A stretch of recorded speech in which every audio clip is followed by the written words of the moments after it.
All right, friend. Good night. Booming voice. All right, friends. Welcome. Glad that you came tonight to hear about ZOE. It's a ministry that we're really excited about. And glad that you've come. And I'm going to begin with a word of prayer. So let us bow our heads and pray. Gracious God, we are grateful to be together here in your house and have this opportunity to contemplate some of your work in the world, which is an exciting work. It's always good work when you're a part of it. You care about your people. You give us the privilege of being part of caring about your people. We're grateful for the ministry of ZOE and all those who are part of it, all those who are participants in the program at all kinds of levels. We ask for your blessing on them and on our church as we try to see the vision of where you would lead us with regard to this very wonderful ministry. We pray these things in Jesus' name. Amen. All right. I want to begin with asking Brandon Lowry, Brandon has no enthusiasm for ZOE. I'm trying to get him warmed up on this thing, come out of his shell a little bit. He's going to give a brief little introduction, and then we're going to talk about some other matters. So, Brandon. Well, thank you, James. Thanks, everyone, for coming. My name is Brandon Lowry. I'm on the World Outreach Committee here, and I am really shy about ZOE, as you mentioned. So about 3 years ago, I was on the World Outreach Committee and had first learned about the organization. And what struck me initially is that it's just very unique. ZOE helps tens of thousands of orphans all over the world, but they don't have an orphanage. They don't have a school, and they don't provide food to these children. So when you hear that, it makes you curious. How has that happened? And then when you hear their success rate, it really makes you want to learn more. So I think you and I had lunch with Gaston a couple of years ago, and his line to us was that I can tell you about it, but it shows so well, you just need to go to Africa. So that's what Nathan and I did a couple of years ago. And our idea and plan was to go and just get a lay of the land, understand and see ZOE in action, how they're accomplishing these things, and then present an opportunity to our church body to go themselves. So through that, we filled the trip up the day we opened it and had the fortunate fun of getting on the phone and scrambling to open up a second trip and filled it up. So really this evening is to learn more about ZOE for those that want to do that, and most importantly, to let those that have recently returned from Kenya kind of reflect upon their trip. All right, and while I've got you, let's say a little more. So you mentioned Gaston. Gaston is a guy named Gaston Warner, who's been a friend of mine for a long time. He worked at Duke, on the staff of Duke Chapel. Why one would leave Duke? It's got to be amazing work, and it is. And Gaston, what's his title? He's the CEO. Okay, I don't know if that was the right title or not. Of ZOE. If you had Gaston here, he's a gifted guy. He could do anything in the world. He's so pumped up about this ministry and what he's doing with his life through it. And that's been cool just to watch his personal transformation in this thing, which has been really neat. So, okay, Brandon. Well, thank you much. And I'm going to start by telling a little bit about my own personal journey to ZOE. I did not wish to go to Africa. It was not a real good time. I wasn't that interested. I'm pretty good at hearing about ministries and thinking, I get it. I don't have to go everywhere to push something and support it. It's fine. But Nathan kept kind of guilting me into it because he had this lame excuse that he couldn't go because, what was it? Molly was having a baby. I don't know, work, dude, come on. Anyway. So that kind of got me guilted. And then, my wife Lisa was going, and she pointed out their anniversary fell during the trip, and I would miss her anniversary, so I need to go to Africa. We actually spent the anniversary in a couple of airports in transit, so that was, romantic meals there, as you can imagine. Anyway, I didn't really want to go. And so I was persuaded to go, I was just kind of going to go and figured it would be fine. We got there, and I met a local native there. There's a funnier photo of this. About a nanosecond after this monkey knocked my glasses off, scared the daylights out of me. That was cool. And I began, though, to get really interested in the people there that we were meeting. And it's a really remarkable story. And I think the day that turned the tide for me, we went to a community and met a couple people there who were absolutely remarkable. This young man's name is Isaiah. And Isaiah, he fits the ZOE model. What happens is you have 2.8 million orphans in Kenya. That's a lot of orphans, and they have no social services net to handle that. Some orphans land in an orphanage, and that's kind of good in a way because the others try to live as they can in their communities, and they're sort of despised and looked down on, and it's a super hard life. So what ZOE does, they came to someone like Isaiah and said, if you could be anything you wanted to be, what would you want to be when you grow up? And he said, I'd like to be a farmer. So, and I've told some of you the story. They got him his first plow, and they showed him how you get seed, and they gave him a farmer who was a mentor and put him in a community of other people in farming. Then he's with other orphans who were in the same program. So he started to farm, and it turned to small profits. So he expanded his farm, and now he's really expanded his farm. He has 3 younger siblings. They're all in school. They have school uniforms. They're doing great things in their life. We're going to hear more about that later on. He was an absolutely remarkable young man. I mentioned him in a sermon. He's the guy who said to me, I've never seen a white person like up close before. I said, you've never seen white people? So I've seen them on TV. And I said, I'm so sorry. Because white people just behave badly on TV, right? It was really remarkable, and just his faith and his courage. He's 18 years old. I mean, this looks like a grown man taking huge responsibility for his life. Absolutely stunning story. What was more moving to me there in a way was this young woman named Lena. This is Lena at her store. She wanted to be a shopkeeper, so she started a store. It's turned a good profit. She sells farming items and so on. She's done really well with that. But she's also the preacher for that community. So she preached a sermon right in front of us that was absolutely unforgettable. Now, it was not in English, but it was better than the ones that I preach in English. It was stunning. It was so moving. You could just feel the electricity in the room. Absolutely, just a remarkable person. She explained to us the spiritual dynamics of this thing. They go off for revival services periodically, and they receive religious mentorship and so on. And so it's just an amazing program. The staff of Kenya, this is a little bit unusual. A lot of mission programs, they send foreign people to go help others. And ZOE does not do this. ZOE doesn't hire people from other countries. ZOE hires people from the country where the program is happening. They hire staff from the communities where the program is happening. So it's indigenous leadership, people who understand life in that community, people who aren't coming as outsiders to try to change poor people who need help and so on. So the ZOE staff, and this is just part of the staff, this is in Kenya where we were, they're in other countries of course. They're all just absolutely remarkable, buoyant, optimistic, amazing people. The guy on the right is the head of ZOE in Africa. His name is Reagan. He's just, it's hard to top Nathan Arledge, but he's the most amazing Christian minister I have ever met.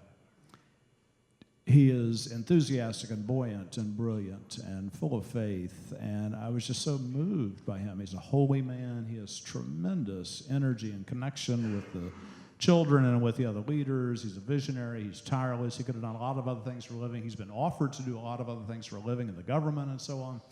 But he's really committed to this program, and he's absolutely just a splendid person indeed. So some other folks want to come and share some things. I'm going to turn to Dennis now. I think we begin with Dennis, come sit with me up here.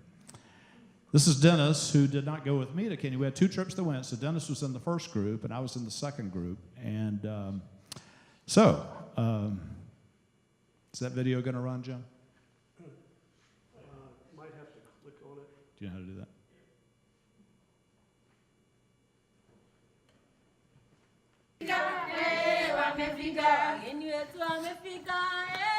Watch the man in the center in the bright green shirt.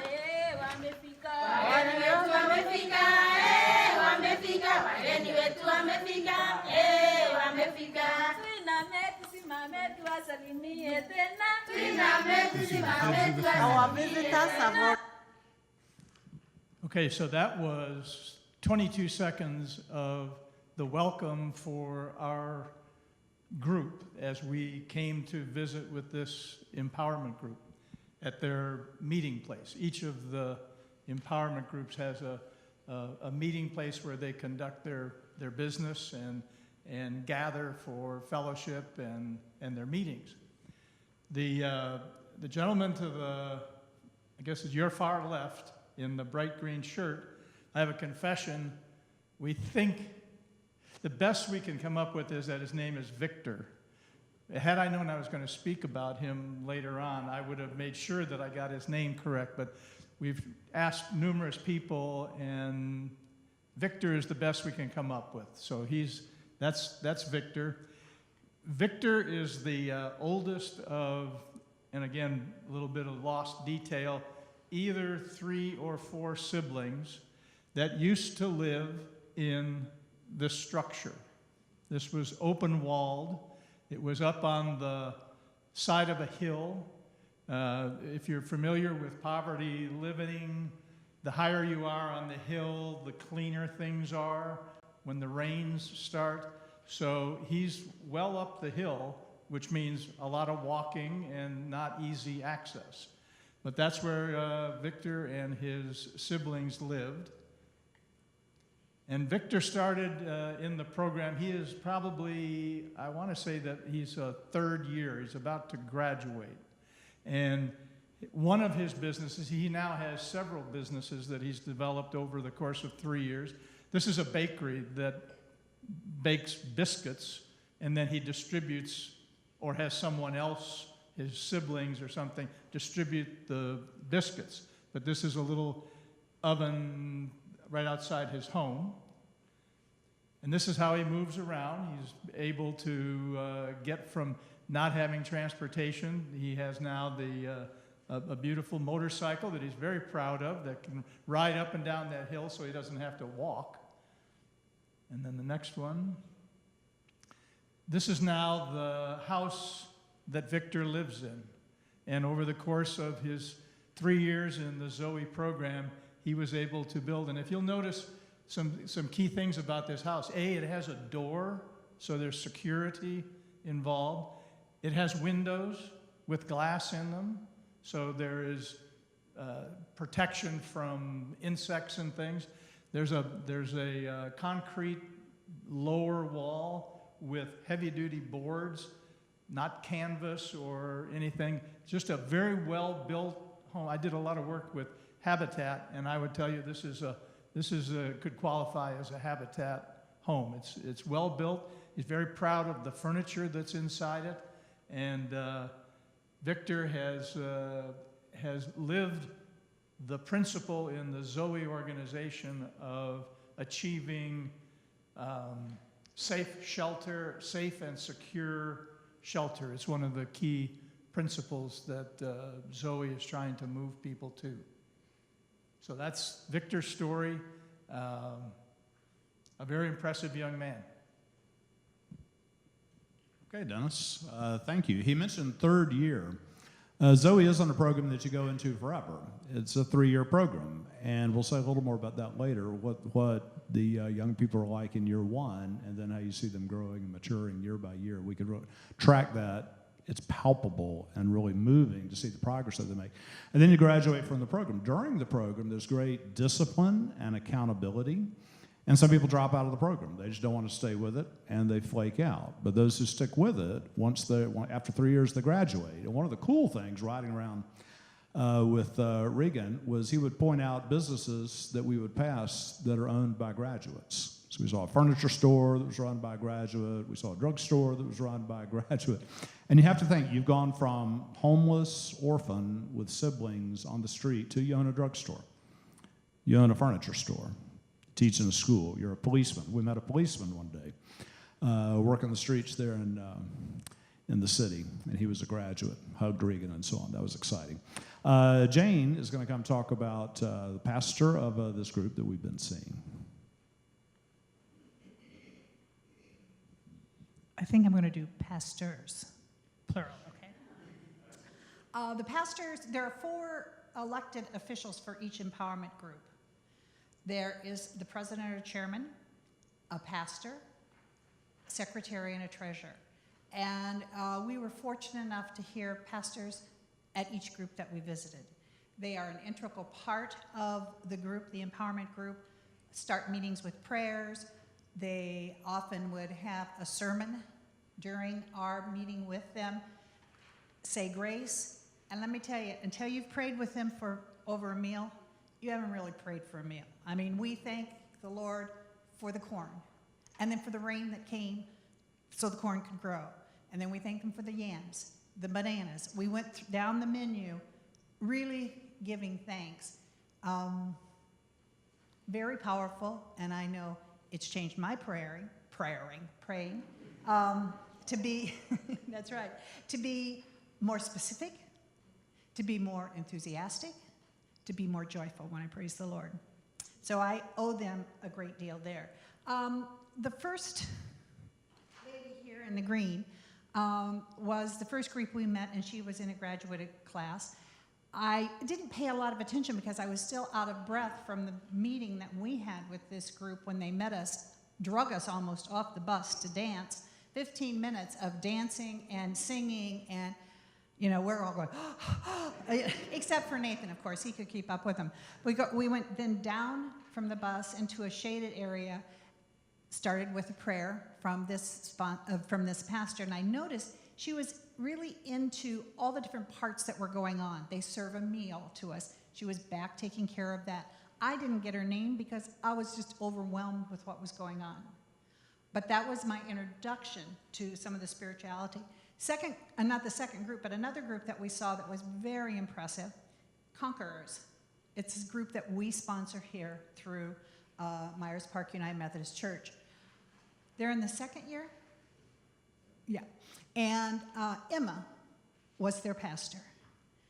Emma did a great job getting it started, going through the prayer, giving a little sermon, and no, say that's another one here. But Emma came over and sat down with Dale Taylor. Some of you may know Dale. She came with our group. They spent 15 minutes talking about how Emma's faith developed. She asked about Dale's. How did you grow in your faith? It was just interesting to hear them. I felt like I was kind of eavesdropping, but I didn't want to break the connection that they were building. So that was what you do on these ZOE trips, is build relationships, and that was, you know, pretty cool to see. The gal that we have up there now, to those who are persecuted, for God will call, for they will enter in the kingdom of the Lord. Praise Jesus. No matter we were persecuted, praise Jesus. The kingdom of God is for us. Praise Jesus. Amen. Praise God. No matter they are talking about this upon our life. Praise Jesus. okay, that was English, and she is going a mile a minute.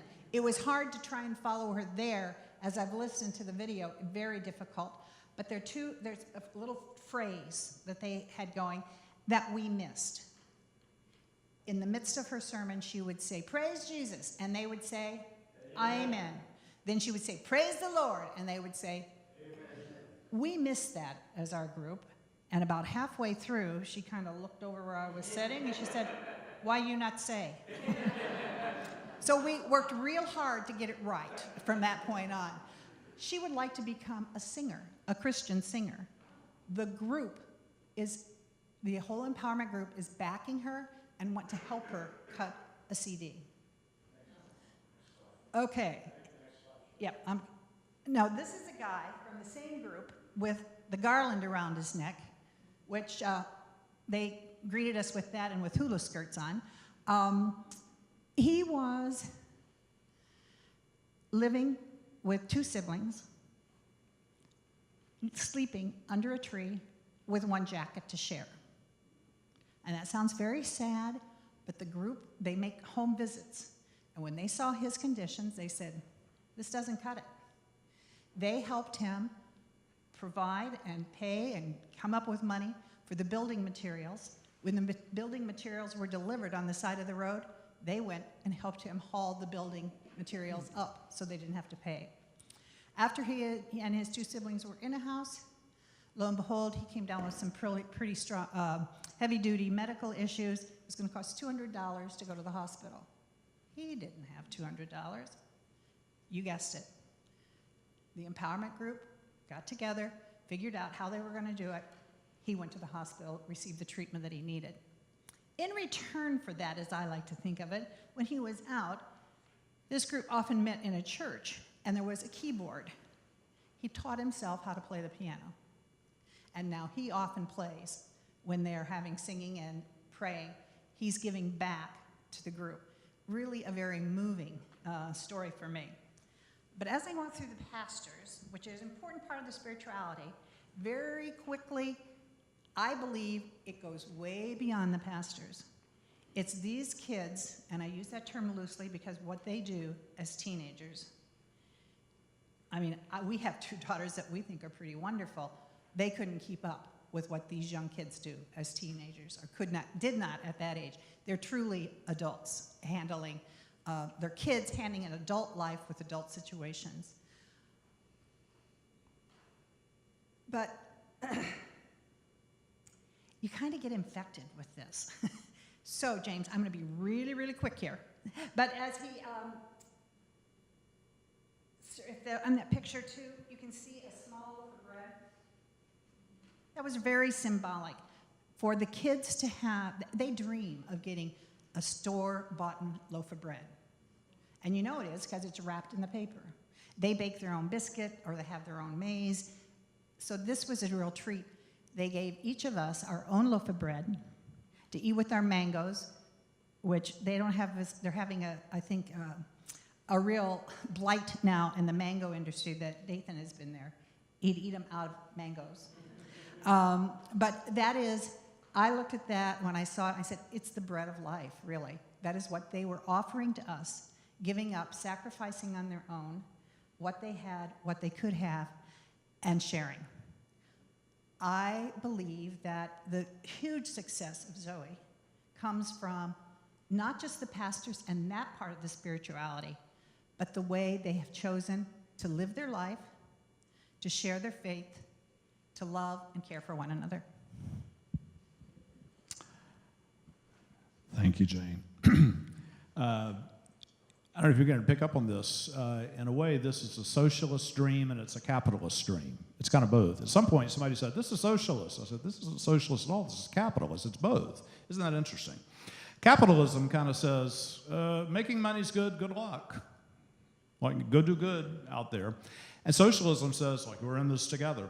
This is a great mix of that. You're in it with other people, but it's about making money and getting ahead in the world, right? And so somebody says, I had a shop, I'm going to buy another shop, I'm going to buy a motorcycle, I want to get a car one day, right? And you blush a little at that, but then you think, they're making progress. They're catching up with other people in their community. And the most remarkable thing, and I want to say more about this toward the end, when these young people would tell their story, they would tell what they'd done, which was absolutely amazing. But for them, the thing they emphasized the most was not, I own a store, or I now own a motorcycle, or even my younger siblings are in school. They would say, I have some dignity now. I used to walk around the street and people despised me. And now I walk around the street and people think I'm somebody. They want to talk to me. Isn't that amazing? Seems like that's like what Christian mission ought to be about. There are 6 basic principles within ZOE's project. Nathan, Brandon, y'all want to talk about these? So you can see it up on the screen. These 6 principles are key into the formation and who these orphan and vulnerable are becoming. And so ZOE provides the social workers, and you remember the staff picture, you saw all the social workers were there. One person I have to celebrate was Perpetual. She was standing right beside Regan in the photo, and she left this, again, it's just how captivating ZOE is. She left this incredible job in Nairobi to come and work with ZOE, which was another really incredible job for not nearly the pay that she was getting, but in what she sees out of ZOE.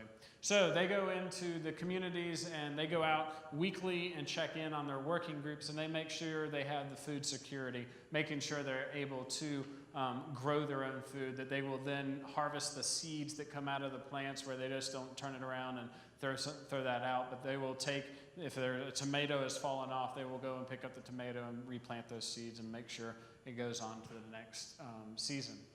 Child protection. This is probably one of the most moving stories that Brandon and I experienced when we went 2 Februarys ago now. This young lady had all of her cattle and all of her land taken by an uncle. Her dad had died, her mom was gone, she was it. She had 4 siblings with her, and she didn't know what to do. So Zoe comes in, they teach that you have a right, and you have right to your inheritance. And so they go to the tribal chief. Every village has their own chief. They go and say, look, we have fallen out. Our family has taken all this. Now we're out on our own. And through the support of the empowerment group, she felt motivated, and she felt like she could stand on her own and get her property back and get the cows back. You can imagine cow is currency in that community. You get milk, you get the food and everything that cows provide. So they teach what child protection looks like, that you can get your rights and that you can have, which leads into health and hygiene. Everybody gets an ID. An ID is a passageway into life in Kenya, very much as it is for us in America. And so when they get their ID, it gives them a government number, and they are entitled to health care, and they can have this. But before that, they have to learn, why is health and hygiene important in the first place? So Zoe comes in, again, with the social work team and teaches basic washing of hands, basic proper disposal of waste paper, basic ways to, the biggest thing that they love to buy when they first get the money is to have a drying pan so they can put all their dishes out and dry it and keep it away from the flies, and it covers it up, and that way they have clean utensils. So they teach them from using the restroom hygiene all the way up to cooking and how to cook well so that you're healthy, and how to cook away from certain places of your home. That way flies are staying away, how to keep your food covered. It's from that very little basic all the way up to the system of getting health care. Economic strengthening. I can't celebrate that piece of it. I mean, all of this unfolds into itself. Like, you can't do one without the other, and they have just nailed it. The economic strengthening is so important. When they do these things, and I think somebody's going to talk about it, so I won't take it, but it's round table banking. It's also profit sharing. They have models of that that are working as well. They teach how to sell the right amount of seed so that you still have some to grow your crop, and then you sell your crop, and then you learn how to go and buy. This one lady, she goes to Nairobi, which is a haul about 5 or 6 hours. She goes to Nairobi, buys the latest fashion, and then she has her shop right outside of a university. She knows her market. She's learned that. She's been taught how to do economic strengthening well. The other thing that is so important about the development of their economy is that there's 3 or 4 groups that we met while we were there that have spun off and sponsored their own groups. So to see that self-development and to see that, hey, we want to take care of these orphans who may not otherwise know about Zoe, that's the turning. It's a generation-to-generation impact through economy. Shelter and care, Jane, you heard her share about it. You heard Dennis share about it, of how important it is, how it was great to see that gentleman build his cement structure, the protection, the door, the windows, the integrity that comes through that. They teach how that is important for health and hygiene and economic development, and you see how it all ties together. And then psychosocial support. This is something that is not just an American issue. This is a world issue. These matters of caring for self and the mental capacity, and being able to sit and around and share and discuss what is going on, sharing the hardships that they're facing. If they have just some of these vulnerable children still have parents, but they're very sick, or they have grandparents who are caring for them, and they're very sick, and how to process all of this in a healthy, holistic way, and so they provide that as well. There's a sheet that hopefully a lot of you have picked up. It's the stapled one. It breaks it down in a more thorough way of what I've just gone through in a brief way, in an overview. So please check that out. Also, just today it was released on TED Talk that Gaston, the CEO of ZOE, did. So we'll make that available through Facebook and email and the Live Differently newsletter, so you can check that out. All right. Thank you, Nathan. Linda, who went with Group B, our second group, wants to share with you about Agnes and the whole health hygiene aspect. So, Linda. Well, Nathan and I should have gotten together because he took most of my speech. Saturday morning, we headed out to the boonies, and I mean the boonies. We were going over these bumpy roads, and it took us a long time to get where we were going, but it wasn't that far. It was just that the roads were terrible. We were met by a very vibrant group that was decked out in straw skirts and face paint. You saw Isaiah, and he was part of that group. And very exuberant dancing. So we had our aerobics for the whole week in that 20 minutes or so. We had several very impressive speakers who told us their stories. And then Agnes stood up. And this is Agnes. She was so poised, and she just had such a confident air about her. And she's dressed in this gray suit. And I'm thinking, Agnes could have walked out of the Bank of America Tower. I mean, she just looked like a business person. She didn't look like she had come off of the streets and 3 years ago had been homeless. She is 20, and she supports 3 younger siblings, all of whom she sends to school on the profits that she has made from her business. She said that before ZOE, she had no hope, that she and her siblings were dirty, they lived in horrible conditions, they were malnourished, and that they were often sick. She spoke at length about how much she had learned about health and hygiene and what a difference it had made in their lives. And so many of the things, the basic things that ZOE teaches them, we take for granted that everybody knows. But I can tell you in these remote villages, it's just not the case. Such as washing your hands after you're going to the toilet. Well, there are some of these children that they didn't even have a latrine at their house. And this is one other thing, when the group finds out that someone is in that kind of a condition, they will muster up a group like we used to do barn raisings here in the U.S. They'll go over and help them dig a latrine. They're taught to clean the cooking utensils that, as Nathan mentioned, and to put them on a drying rack, which they are taught how to make the drying rack, and to cover the leftovers, and to also to have those utensils out in the sun so that the sun can actually sterilize them, and to boil water. Now, you and I would never think about going out to a creek and getting water and drinking it. You know, we know that you don't do that, but there, water is very precious, and they do have to boil water. Brushing teeth, again, something so simple. Actually, amazingly, their teeth are gorgeous. And I'm thinking it is because they don't have disposable income, therefore they do not drink Cokes and sodas, and they don't have money for candy. So that probably has something to do with it. Keeping a clean house to keep the bugs out of your food supply. The importance of washing your clothes regularly and letting them dry completely, especially underwear. And basic nutrition. Most of these young people had very, very menial jobs, and they were living off of $1 a day, or that was what their pay was. $1 a day could probably have brought food for Agnes, but it would not have bought food for Agnes and her 3 siblings. What this meant was that more than likely they were eating every second or third day, and what they were eating was something that would fill them, their tummies, but would not nourish them. So ZOE came in, gave them lessons on nutrition, what to eat, what was going to be good for them, etc. One of the most important lessons that they gave them was how to prevent malaria.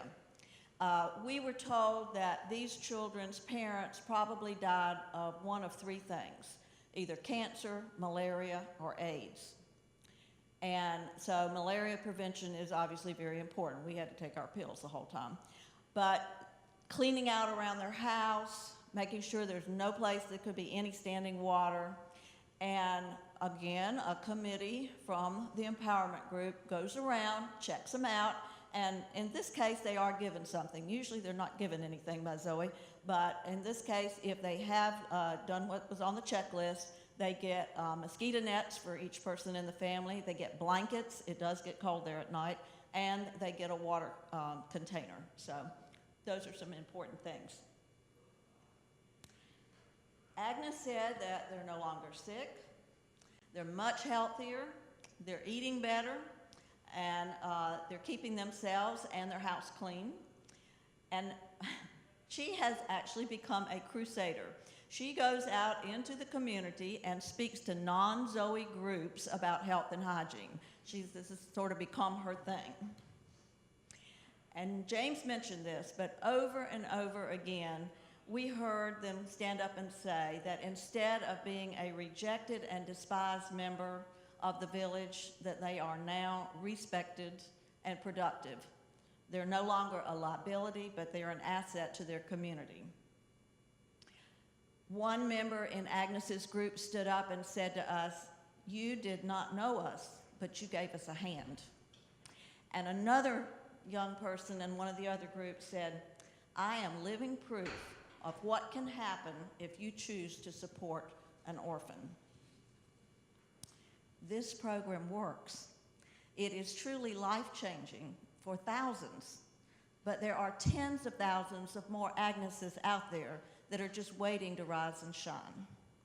And all it takes is a check from you. And while you're writing, make it a big one.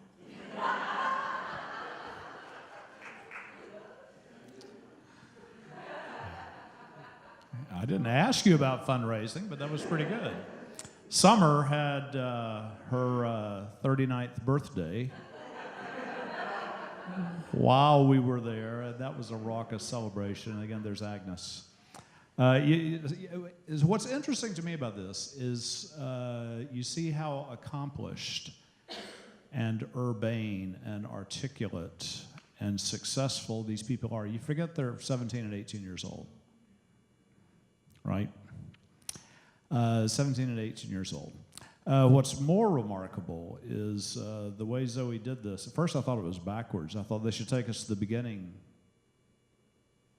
people first and then move to the more advanced ones. They do it in reverse, and I think that has a higher impact because you see these remarkable 18-year-olds and you think, this is what Kenyan young people are like. Like, that's just kind of the norm. You know, it's like, you know, they go to Country Day or something, or they're amazing. But that's not actually the case. So gradually we worked our way back and we went to a new group.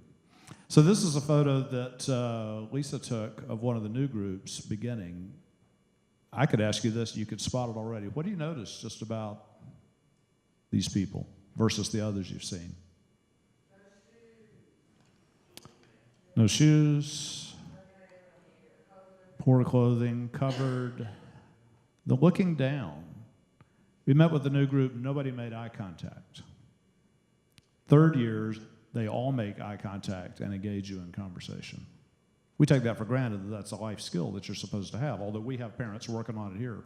They could take the kids to the back of church, look Dr. Howell in the eye. Yeah. So that was really interesting. Other thing that so we were at one of the first meetings of a new group, and that was really fascinating. One, to see Reagan charming them and engaging with them. But they also began by completing these what are called dream sheets. It was actually interesting. They complete dream sheets. Like, what are your dreams? Most mission projects don't do this. Most mission projects tend to say, we know what you need, and here's a little bit of what you need that we're willing to part with.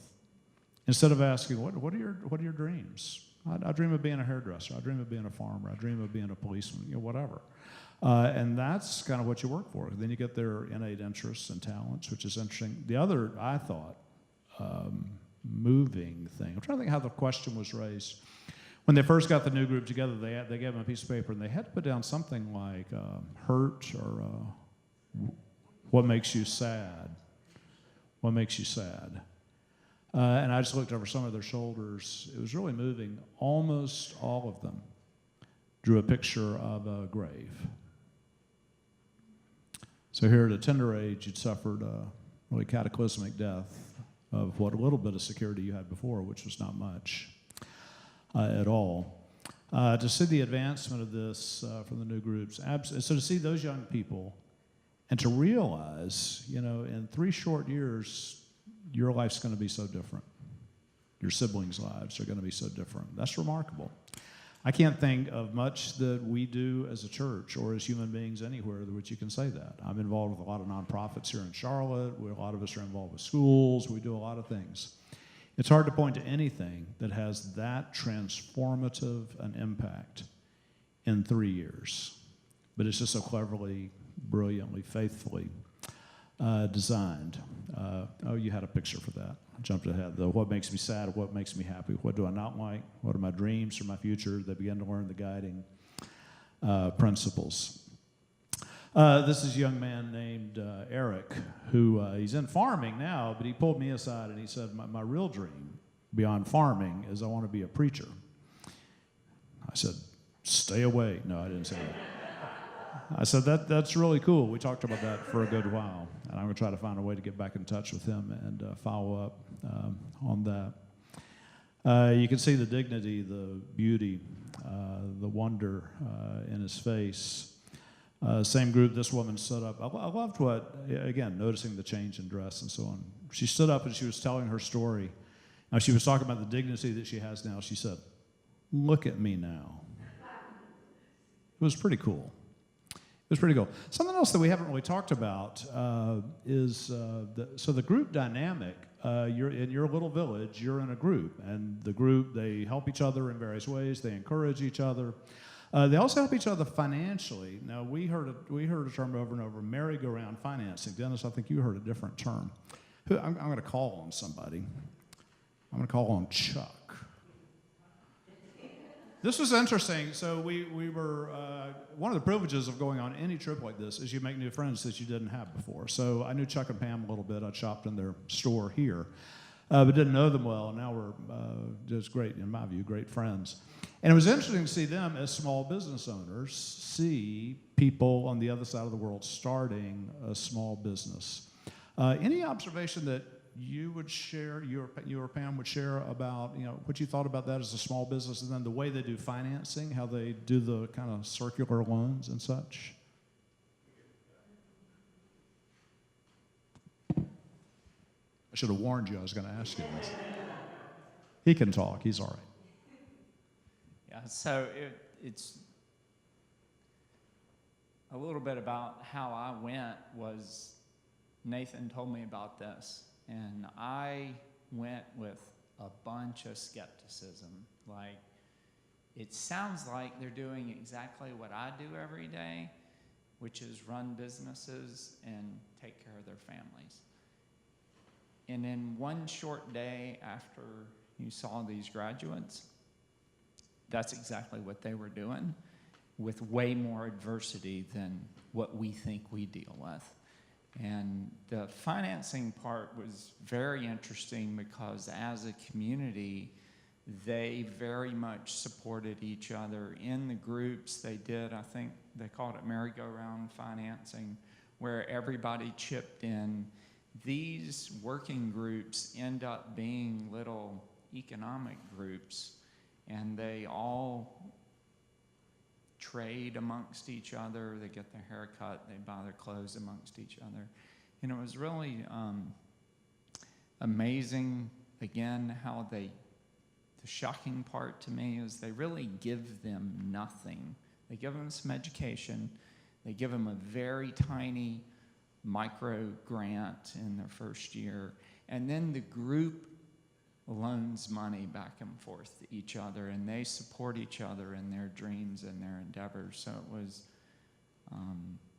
was just amazing to me and very, very moving. And my big takeaway is that it just works what they're doing, and the amount of money it takes to do it is not that much. I mean, that's the other cool thing. And if I'll put a plug in for Gaston's TEDx thing, you should watch that in 15 minutes. He does a way better job than I can do. Thanks, Chuck. There's a lot about something else in this, then I want to open it up to some others. When you meet with each group, they have a secretary, and they would read the minutes. Now, I've always just thought that's just the dumbest exercise. When I went to the church in Davis on my first board meeting, the chairman of the board stood up and said, let's have the reading of the minutes. So the guy reads the minutes. And then the chairman says, are there any corrections or emendations? And the secretary says, when I'm the secretary, you don't need to ask that, which was funny. So I always thought that was boring. And in Kenya, when they do the minutes, it's pretty long. And it's amazing. Just because if you think about it, people who aren't normally part of meetings with minutes and proceedings that matter sit down, and every little thing that happens is recorded because it matters. It's like God's work is unfolding. Lives are changing here. We take minutes of this and we repeat it and we celebrate it. It was really stunning to me. I've never heard such minutes in my life. Who else, what I want to do is take a couple minutes here and see anybody else who went who has something that hasn't surfaced that you'd like to share, and then I want to open up for questions from others. Is there anything that we haven't touched on or have, underemphasized?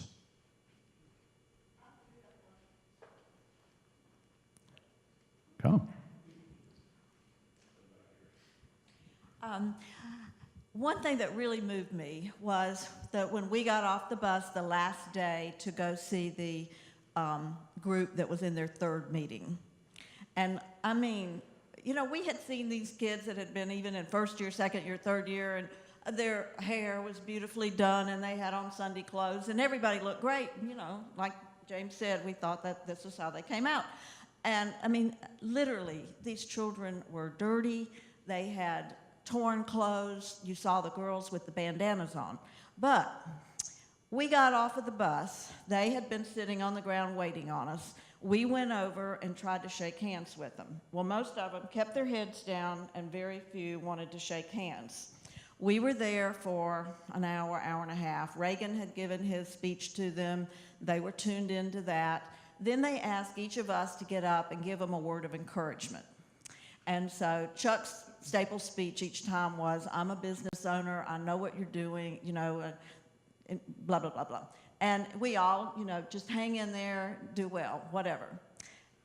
We got ready to leave, and they just swarmed on us and wanted to shake hands. So it was almost like in just an hour and a half, they'd all of a sudden gotten this jolt of something, a little juice or whatever, and they were ready to go. And that was pretty amazing.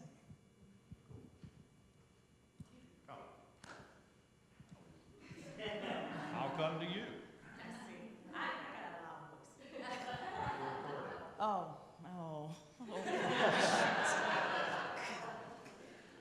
I'm Wendy. I was on the first trip that went in January, that first trip this year.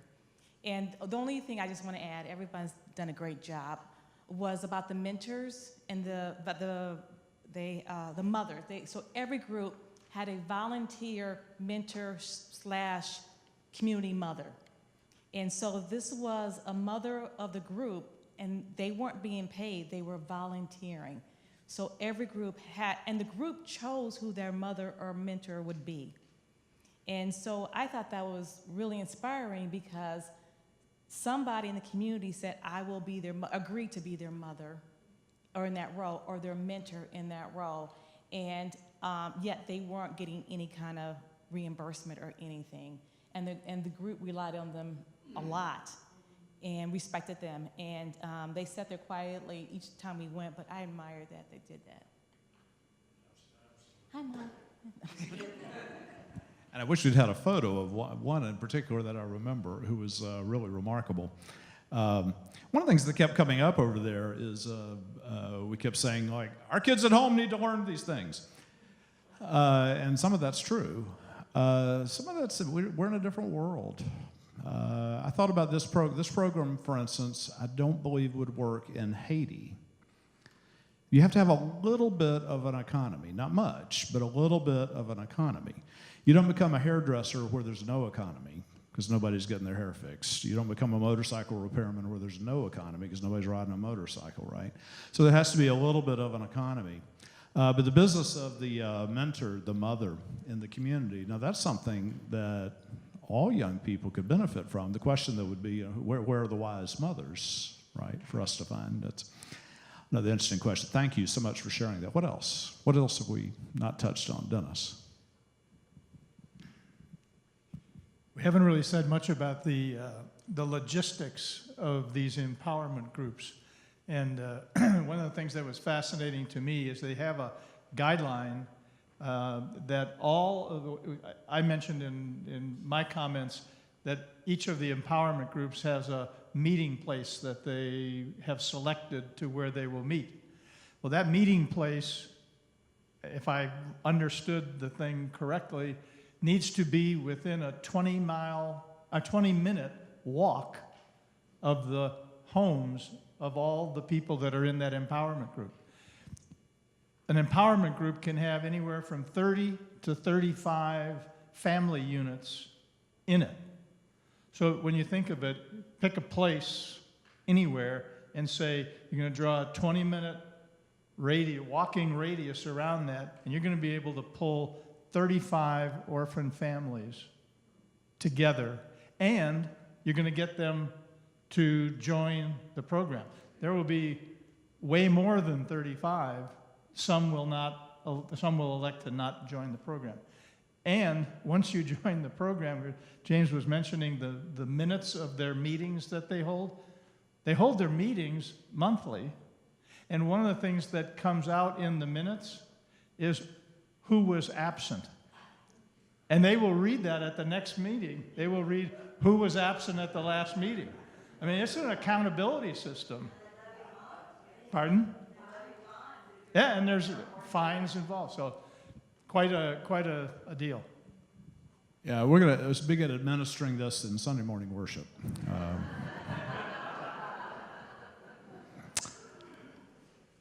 Amazing. What's interesting to think about is the cost of this. Several people who went decided they would individually sponsor a group. I mean, they were so moved by that.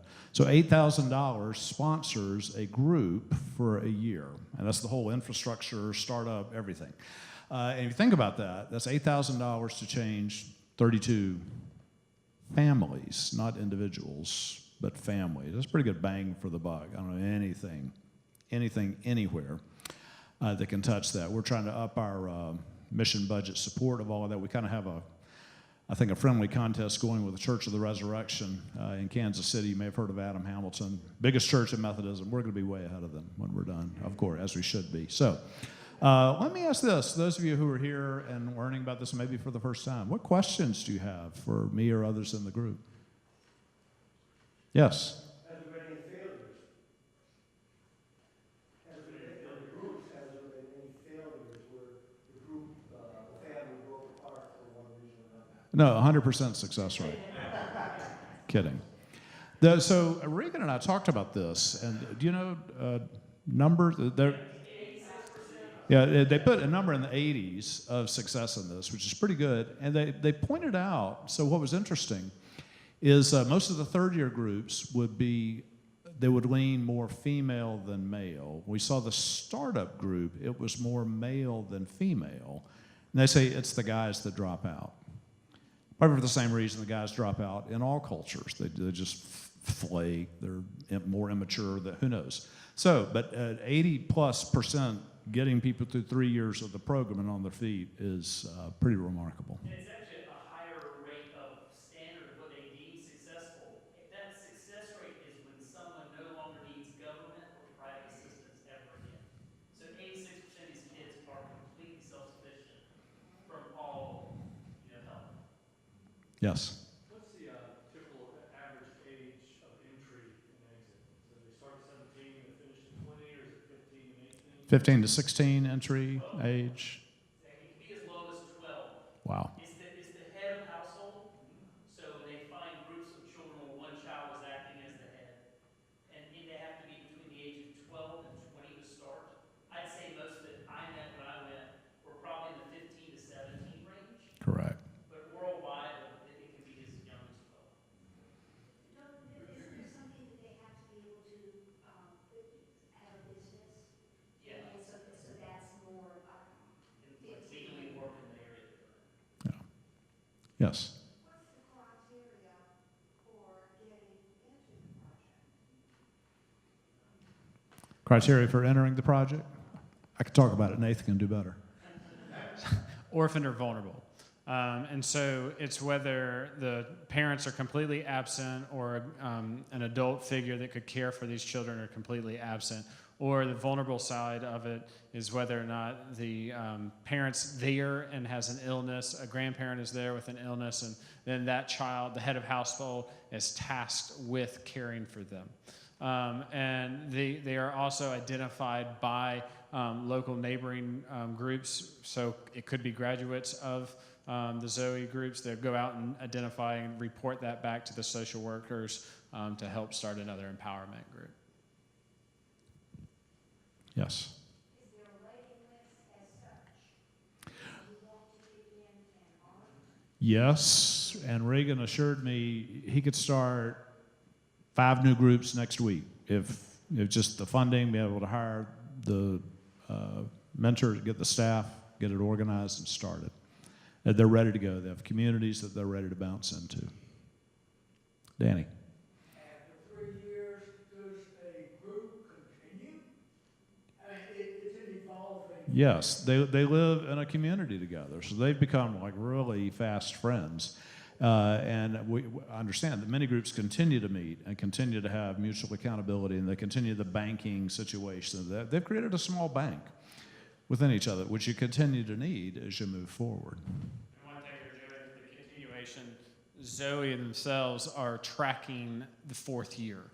So their social worker is still sticking with them and identifying how they're going. Now, when they reach the 5th year, ZOE does not have the social worker still engaged, but they still have contact, and they're actually running metrics on this, and it's supposed to be released in the next 18 months to have that next layer of how well they're doing. Is ZOE a national organization? International. It's in how many countries? 7 countries right now. It has administrative boards and such that kind of keep records and this kind of thing. Yes. Yes. It's again, going to James's point about one of the best organizations we work with, is that they're the most transparent organization I've ever worked with as well. You go to wearezoe.org and you'll have anything that you've ever wanted to know about an organization. Okay, Kip. Well, okay, go ahead. Oh, go ahead. Yeah. Transparency and record keeping and all. While we were there, I had known that our church had sponsored some groups. So being the skeptic I was, I said, where are the books for this group and this group? And they walked me right over and said, here's the book right here. I pulled it off the shelf. All of these meeting minutes, everything in there for over 2 years was all right there. Like, it was amazing. Yeah, Chuck's tough, man. He's asking me, like, what are you having for lunch, dude? Okay, Kip. I've always heard, and you sort of addressed it, that I've always heard ZOE associated with Kenya. So what other countries is it functioning in right now? Currently in Liberia, Malawi, India, Zimbabwe, Guatemala, and did I miss one? Rwanda is the other one. Guatemala is the only one in this sense. Correct. And all of them are in Africa except for India. It started in Zimbabwe. Lisa. Did you mention that this is a Mars Park Methodist sponsored group, these photos? That group. I did not mention that. I just thought people might be interested. What's the name of that group? Conquerors? Yeah. It was a very impressive group. Yeah, really remarkable. Jane. We saw both of our groups that the church sponsors in the same day, Conquerors in the morning and the afternoon. We saw Hope, which had only been for a year, correct? And as talking with the empowerment group from Hope, they wanted to know, how can we get better faster? You know, they know there's more to be learned. How can we get there faster? We want to have things like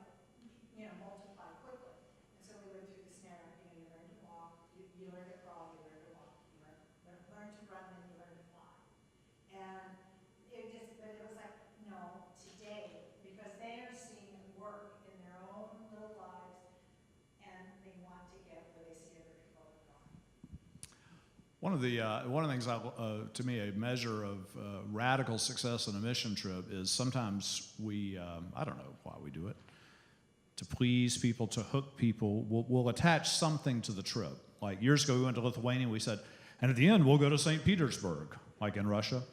And on that trip, it was interesting. We got to St. Petersburg, and everyone's like, we don't want to be here. We want to be back in Lithuania. It was great. And same thing happened on this trip. There's a safari attached. And all your life you think, oh, an African safari. Oh, yeah, that's amazing. And I don't know how the rest of you felt, but on the safari, I pretty much wish I was visiting with another group and hearing more about what they were doing instead of doing what seems like an amazing thing, which is riding around and photographing animals. Other questions? Yes?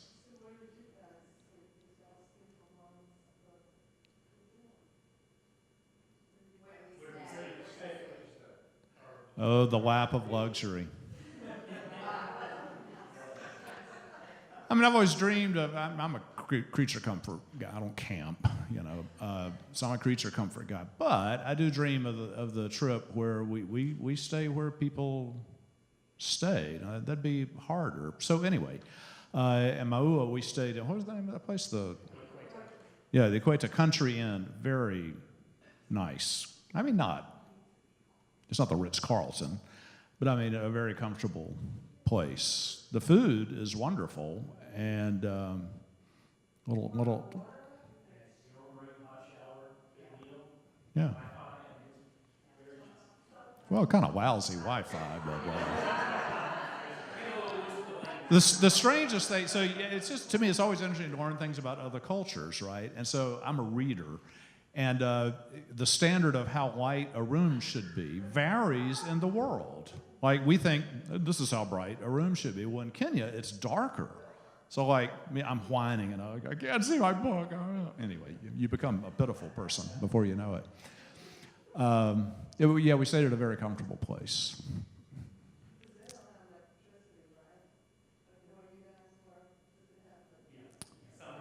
Some do, some don't. It's limited.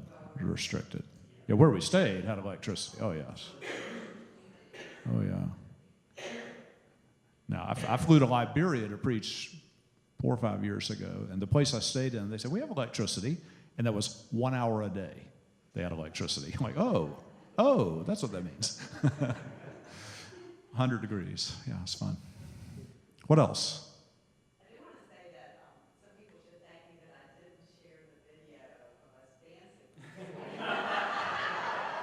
You mean of your husband? Of your husband dancing? No. Yeah. Molly, you had your hand up again. Yes, I just wonder, when you're there, do you do anything or you just are observing to bring back for us to fall in love and My gut reaction is to say, no, you're not doing anything. And I would qualify that by saying, I've been on a lot of mission trips where you do something. And I remember Lisa leading some youth trip, and they put her in charge of pouring a garage for somebody's house. And I was just thinking, I'm glad that's not my garage. Nothing against her, but you know what I'm saying. You kind of take hack people. And I remember being at a building project in Lithuania. That's always the American church thing. We're going to go build something somewhere. I remember doing this project in Lithuania. We're slaving away at this thing, not doing real well. And what I learned is there was a team of professionals who were just waiting for us to leave. And when we left, they were going to finish up the project, right? And there's also something, isn't there? There's something a little condescending about, we're going to go somewhere and do something for you, right? Because that implies you're a problem, we're the answer. We do this in America all the time. We demean people by saying, you have a problem, we are the answer. And ZOE they don't do that. So you can say you don't do anything. We actually do something that's enormously important, and we were thanked for it everywhere we went. We were thanked for coming. Almost every group said, we're aware that it takes a long time to get here. And you're using your vacation time, and you could go to the beach, you could be doing whatever you want to do, but you came to be with us. And that just means so much to us. And I think our words of encouragement and our prayers, the money matters, but I didn't sense them saying, give us money or fund the program. It was just really touched that you came this far to see us and to see what we're doing. I was really moved by that. And back to the doing. One of the core things of ZOE as well is faith and teaching what healthy Christian practice looks like. A lot of these orphans and vulnerable children suffer from the Christian church. And the Christian church would look down on these children, and they look down on how they're living, and they look down on how they're acting, and they look down on their begging. But they're into these situations due to things they cannot control. And something that the church definitely doesn't need to do any more of is give itself a black eye. And yet we do that really well often. And so we being there helps also say, you know what? We're trying to make it by too. We're trying to be the best Christians, best disciples we can be, and we're right here with you. We're showing you, and we're just an avenue of that conversation that they are having daily with one another in their empowerment groups as well. I wasn't suggesting at all that we weren't doing it right. I think it was No. It's the changing face of mission, I think, in the world. What people are figuring out that going somewhere, building something, doing something for somebody, sending them some cash, that just does, it's little to no impact, or an adverse impact. We have the same thing that goes on here in Charlotte. We have all kinds of charity, do for, pity, mail in something at a I keep talking about this in sermons, and people look at me funny every time, but the old thing of, let's drop off coats and have somebody at the church take them to someone. And then we feel so noble about ourselves, right? And what people need is that they need friends, and we do too, right? We forget about that. We think that there was a wonderful op-ed that I read today by Toni Morrison about racism and how we think, the victims of racism are the black people. It's everybody, right? And so the way mission works, there's something in it for everybody. So it's not we do it's just the changing face of mission. It's richer, but you got to get involved. You can't stay in your little comfy bubble and send in your old coats like you used to do. Like you got to know somebody, you become friends, and it's so much richer when you do, because otherwise we just know people that are like us, and let's just face it, we're just a little dull. Sorry. It's just the truth, because we're so much like ourselves. So it's kind of this, it's like Narcissus. We're looking at, we're amazing. And it's just boring. But it doesn't change the world either, right? And we have the opportunity to change the world. The thing about ZOE, like we were with, in my group, a couple who had been there a couple of years before. So they were revisiting groups they had seen 2 years previously. That was cool, because they remembered some names, and it was just cool for them to have like a sustained relationship over time. So anyway, it's pretty amazing. I was going to point out one thing that ties a lot of what we talked about together, and that's where the name ZOE came from. And I had to look this up, but and where the idea came from of not providing handouts, but like the Gaston's book title is literally from relief to empowerment. And that's sort of the theme of ZOE. And how it started is in 2004, ZOE stood for Zimbabwe Orphan Endeavor. And it was a relief mission. It was when a group from the North Carolina Methodist Conference went over there to help an organization in relief in the way that most people did mission. And within 2 years, a social worker they met there in Africa named Epiphany, who sort of gave them all the great idea of how this should actually work. Her comment is that she was so grateful for the relief, but what she saw in her people taking this relief is that loss of dignity and the loss of skill of how they can then get that on their own. And if the mission group or the grant that was providing it dried up, then it was no longer available. So it was really Epiphany who structured this thing and said, let's not do anything for any child that they can do for themselves. Let's instead give them this base. So they actually, also the word ZOE means life. So now if you look at their website, they say it used to stand for Zimbabwe Orphan Endeavor, but now it's about giving life because we've transitioned from relief to empowerment. Yeah, and I'd add, this is easily, let me see if I can get in trouble saying this. This is easily confused with what some of my politically conservative friends love to think, which is don't help poor people. Let them do it for themselves. It sounds like that, but that is not what this is. This isn't, okay, good luck. This is, we're going to love you. We're going to be in this with you. We're going to give you the start that you need. You're going to give us something also. I mean, I came back from Kenya. I was just on fire. I mean, I was totally blessed by this thing. I didn't feel like I'd done anything for anybody. I was the beneficiary of having been there, right? So it's not that, you know, people say this all the time, and it's always gotten on my nerves, and I have finally figured out how to talk about it. People say, you know, why give somebody a fish when you can teach them to fish, or you know, however that thing goes, right? That's the stupidest thing in the world. Because the people that say that aren't going to give you a fishing rod or go fishing with you. They're just kind of saying good luck. What ZOE does is said, we're going to help you get your first fishing rod, and we're going to go fishing with you, and we're going to show you some tricks of the trade. And then as you fish, you're going to bring some other people along and help them with their first fishing rod, if you see the difference there. It's easy to fault find with other people and how they are failing and not being like you, but it's not Christian. It's easy to do, it's popular in America, but it's not Christian. It's not of Jesus. And we're not going to talk this way as a church. But other questions, anything? Well, we have a few more minutes. Rose. The thing that I just want to comment on is, don't you think that some of this, the toxic charity that produces the you know, where you dump cash or you ask someone else to do it, or you drop something off namelessly with no relationships, has something to do with, you know, we have so much, we're so self-involved, it's so much a part of this abundant, self-involved culture that we are, many of us, climbing out of this kind of enabling and self-concern and, you know, self-involvement. It's what's created the toxic charity, what's created this kind of distancing between people, you know, in our communities. And so we're, you know, the mental health effort that we started is just starting.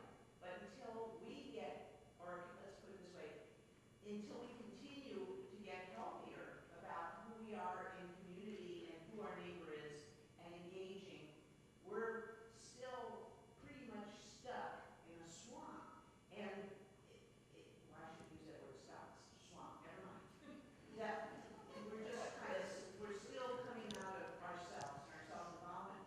And the thing that I see is that those folks, those young people are much freer because they have nothing.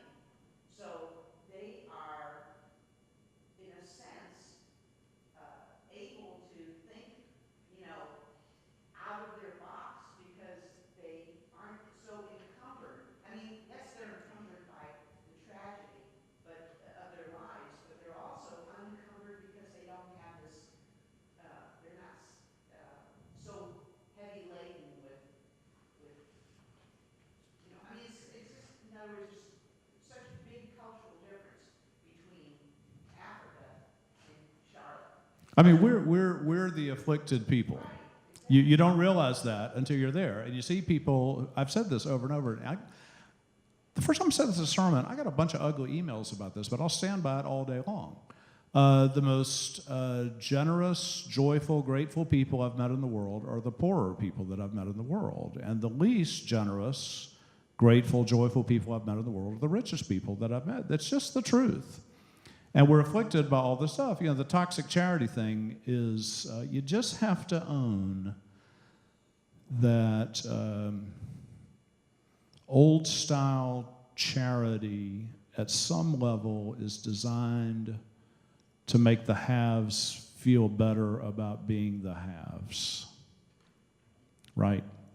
Like, yeah, I've got all this stuff, and I gave $500 somewhere last year. You know, yeah, and then it's so utterly futile. So then, you know, I kind of wish they hadn't come up with the toxic charity thing, because people hear, oh, there's toxic charity, so let's just don't do anything. So that's not a good idea. But then for years we've done, and not even toxic charity, but just stupid charity. My parade example, and I hate to bring it up because I know a lot of people love it, but like these, the Operation Christmas Child shoeboxes, is just kind of my parade example of bad charity. Because I know of people who've seen those boxes on the receiving end. See, we think children need toys at Christmas. And why do we think this? There's not really a good answer to that question. You could think of one, but there's not a good answer to that question. And I've seen people on the receiving end see those boxes come get loaded off trucks, and the kids just open them up and just throw it away. It's not what they want. It's not what they need. These orphans in Kenya don't want a toy box. They want a job. They want a motorcycle. You know what I'm saying? It's just a whole, there's just so much charity the way it's arranged just to make us feel noble about ourselves. And that's pathetic. It's just pathetic. So that's well said. Nathan is going to wrap this up with kind of a closing challenge. Something I would mention in that context is Lewis is back there operating the camera. So the backs of your heads will be permanently on video. The reason we're videoing this is we knew about this number of people, or some number of people would come. We want this story to get to a lot of people, and you can help us by doing that. So once the video is published, put it on your Facebook page, take it to your Sunday school class, share it with your family, send it to people you know in churches in other states, whatever. We want to spread this story around so more and more people learn about this and get excited about this ministry. That's just a really easy thing that you can do. So I stole your talk and you stole my talk. The ask, right? The ask.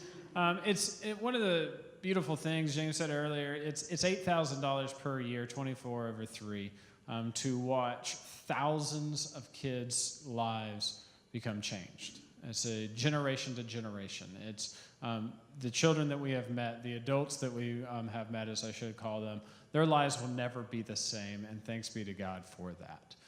They will be able to see in the self-replication of ZOE model, they will be able to pour into it. I hinted at it a little bit, but this is why it's important to say, I can literally buy into ZOE. We were meeting with a group, second years, so they don't have their businesses up and running and flourishing and thriving like our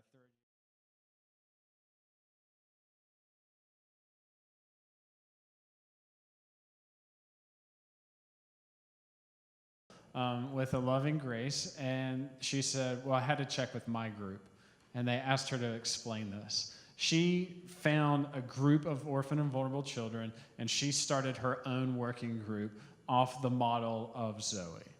And that second year group said, okay, we can get in with that.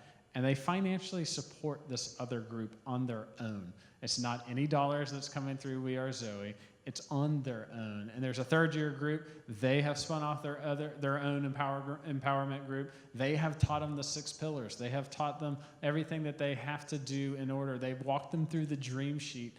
This thing works. And it works because of you folks. It works because of people going and seeing it. It works because hearts get involved. We Are ZOE is a logistic name change to their website, but it's important and it's powerful. We are ZOE. It's not Kenyans are ZOE, Indians are ZOE. All of us are ZOE. That's the point behind it. That's why they changed it. So think about that. Pray about that.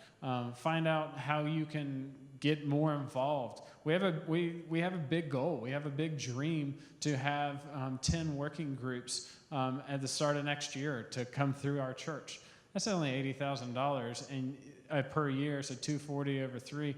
You'll watch thousands, tens of thousands of these vulnerable children changed. And I've been saying this a lot in my missions world. We're a global city, global and local combination. We are a very intermixed city from all sorts of people from around the world. And we think about, like, gosh, how are we seeing this take place? You go and also learn. So I say this to my teams that travel with me. If you go and just experience ZOE on the ground in Kenya and you come back and you're like, oh, that was great, I'm going to send my money in, we've missed the point. When we go on mission and we experience mission and we experience one another on our trips and we experience those that we are journeying alongside doing mission with, if we don't come back living differently, we've totally missed it. And so the whole thing about being in a local city is that we have an opportunity to take some of these principles that we've learned and to share in conversation, to share in nurturing, to share in witness, to share with the children that we have in our own city, and to connect well. So I want to challenge you. I want to challenge you to think about, gosh, who do I know that could come alongside me and help sponsor a group? Who do I know within this congregation that we could sponsor a group? You challenge a Sunday school class. It's $4,000 per Sunday school class if you get 2. Things like that. There's creative ways to do it. There's fun ways to get involved. And it breaks down to something like $40 a person for if you have like 20 people involved. Somebody can check me on my math. I didn't major in that. But we invite you to find ways for you to plug in. Everybody who went to Kenya this year, come on up front. And you'll see some of us, none of us mentioned it that are wearing the garbs. This is also the economic empowerment. They bring ladies around to us and they sew these wonderful garments. This is a stole that they had made for me while I was there. It's beautiful. It's wonderful. They gave a stole to James last year via Brandon. There's some type of wrap skirt over there. It's part of the economic empowerment. Lisa's skirt. We got a skirt going on right here with Linda. So you see these faces? These are people with gobs of stories. Ask them. Engage with us. Let us share the stories. And you have circles, you have book clubs, you have golfing groups, whatever it is. Say, hey, Linda, come and talk to me. Hey, Chuck, come and talk to my business cohort. Hey, Nathan, come and share with us in some capacity. Let's spread this news. Let's spread this story and see how we can change lives for the generations to come. Thank you all so much for being here. We love you guys, and travel home safely.